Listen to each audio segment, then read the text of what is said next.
This is a MITSC Tributaries production, brought to you by the Maine Indian Tribal State Commission. MITSC Tributaries is our vehicle for narrative journalism and storytelling in support of the Commission's work to improve tribal-state relations. We work to secure a future where all value Wabanaki self-determination, Wabanaki cultures are preserved and lands protected, and the mutual well-being of tribal and non-tribal communities is promoted through education and relationship building. You can visit us on the web at mitsc.org/tributaries, where you can find more information and episodes of our videos and podcast.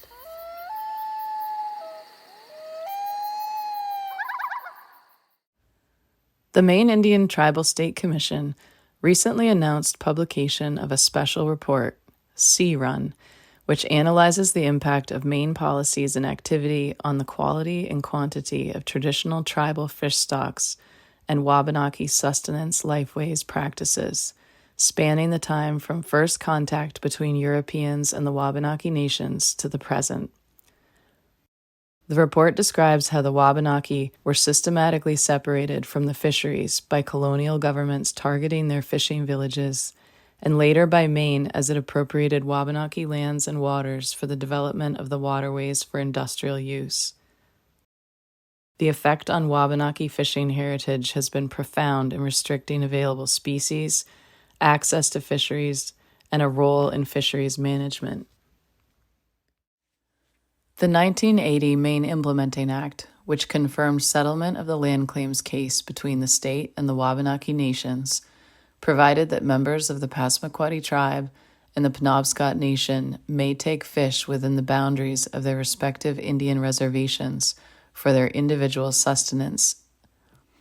As C-Run notes, when the MIA was passed, this promise was largely illusory because of the decline in the quantity of C-Run fish and the level of pollutants that rendered any remaining fish a hazard to health if eaten in quantity.